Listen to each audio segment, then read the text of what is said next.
Welcome you all in this class Unlocking Words. In today's class, I will explain past perfect tense.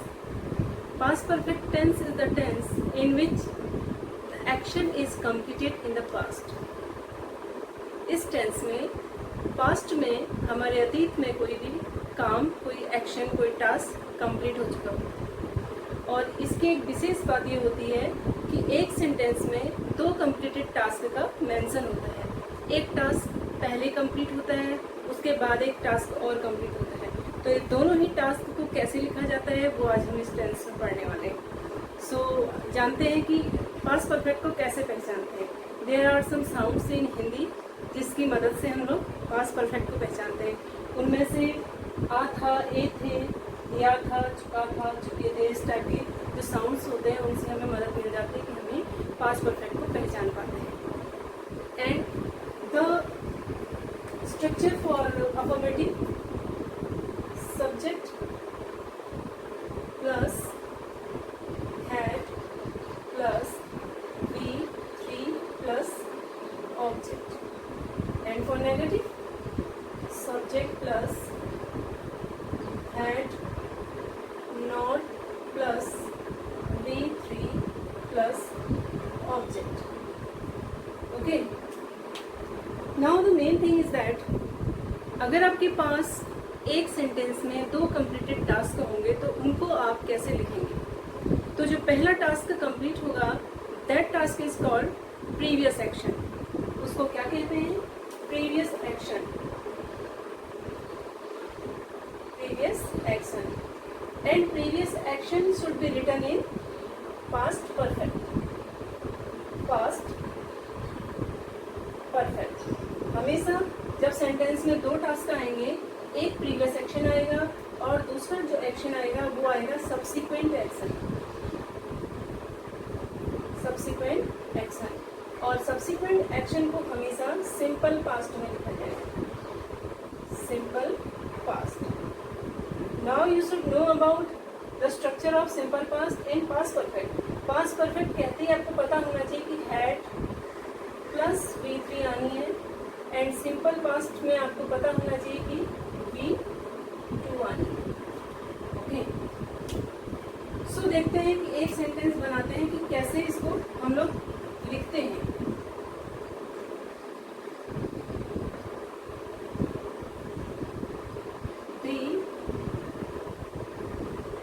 crop had destroyed before it rained. Okay, अब आप देखिए इसमें दो task हैं। एक तो crop had destroyed and second task it rained. Had destroyed, this is past perfect. Had plus V3 आया, destroy की थर्ड फॉर्म destroyed आई है एंड यहाँ पर rain की सेकेंड फॉर्म rained आया है। तो ये है आपका simple past. The crop had destroyed, फसल बर्बाद हो चुकी थी। Before it rained, बारिश होने से पहले। बारिश होने से पहले फसल बर्बाद हो गई थी। तो इसका मतलब है कि पहले बारिश हुई, पहले फसल बर्बाद हुई, फसल बर्बाद जब हो गई उसके बाद बारिश हुई। तो इस तरीके के बहुत सारे ड्रिल आपको करनी है कि कैसे आप दो एक्शन जब एक सेंटेंस में होते हैं उसको किस तरीके से इंग्लिश में लिखते हैं। तो आप याद रखिए, जो पहला एक्शन कंप्लीट होगा उस एक्शन को प्रीवियस एक्शन कहेंगे और जो सेकेंड एक्शन कंप्लीट होगा that action is called subsequent action and that should be written in simple past. Now the next example is the bell had rung before I reached the school. Two actions. First action, bell had rung. Second action, I reached the school. This is second action. Second action किस किससे लिखा गया है, simple past से। और जो first action था previous action को किससे लिखा गया है, पास्ट परफेक्ट से। तो इसका मतलब होता है मेरे स्कूल पहुंचने से पहले, मेरे स्कूल पहुंचने से पहले, बिफोर मीन्स से पहले, मेरे स्कूल पहुंचने से पहले बेल बज चुकी थी। रिंग की जो सेकंड थर्ड फॉर्म है, रिंग की थर्ड फॉर्म रंग होती है। तो मेरे स्कूल पहुंचने से पहले बेल बज चुकी थी। अभी इसमें क्या हो रहा है, पहले बेल बजने का काम हो रहा है, उसके बाद में स्कूल पहुंचूंगा। ओके, अब इसको थोड़ा सा चेंज कर दे तो इसको हम अगर ऐसे लिखते हैं, मेरे स्कूल पहुंचने के बाद बेल बजी, तो कैसे कहेंगे हम, the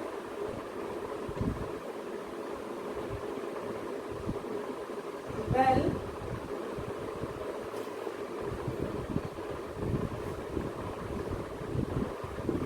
rang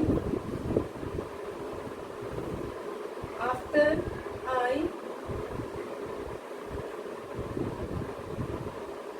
had reached the school। Same है, स्ट्रक्चर में अंतर हो गया है, इसमें काम एक दूसरे के अपोजिट हो गए हैं।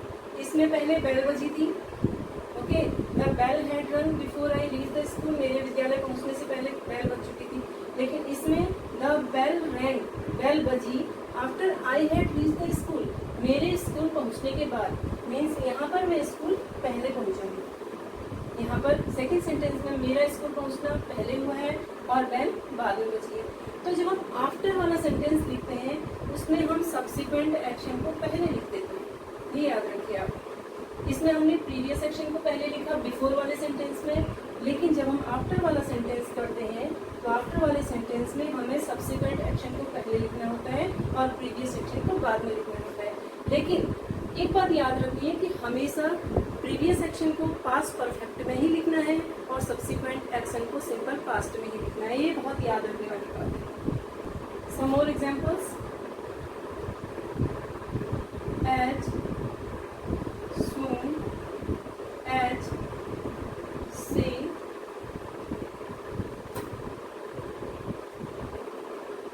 had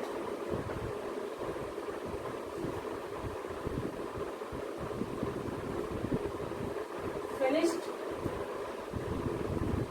her work, she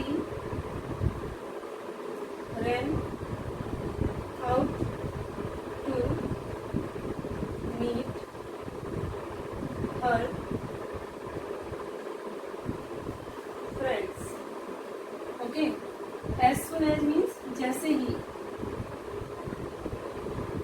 as soon as जैसे ही, जैसे ही उसने अपना काम खत्म कर लिया। as soon as she had finished her work, उसने अपना काम खत्म किया, ये काम पहले हुआ। she had finished her work, she ran out, ये काम उसका बाद में हुआ। she ran out to meet her friends, जैसे ही उसने अपना काम खत्म किया वो अपने फ्रेंड से मिलने बाहर चली गई। ओके,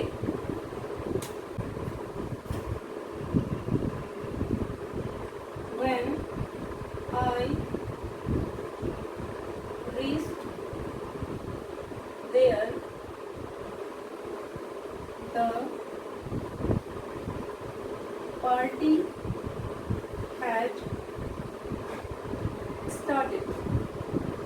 फिर देखिए दो एक्शन है, सेम रूल लगेगा। when I reached there, जब मैं वहाँ पहुँची, the party had started, तो ये काम पहले हुआ है, फर्स्ट एक्शन है, तो पास्ट परफेक्ट बन रहा है।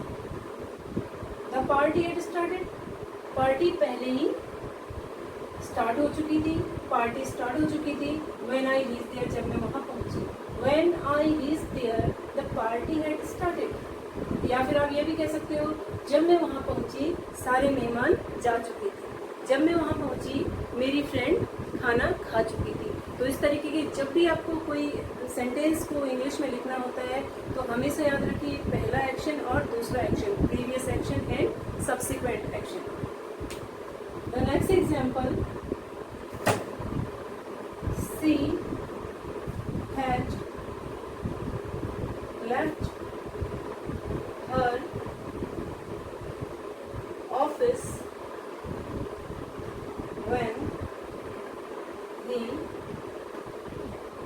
came. When he came, जब वह आया. She had left her office. वह अपना ऑफिस छोड़ चुकी थी. First action and second action. Second action V2 और फर्स्ट एक्शन में had प्लस V3. तो याद रखें कि सिंपल पास्ट V2 और past perfect had plus V3. She had left her office. वह अपना ऑफिस छोड़ चुकी थी. When he came, जब वह आया.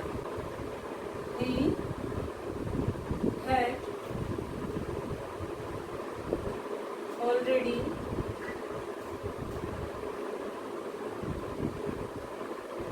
finished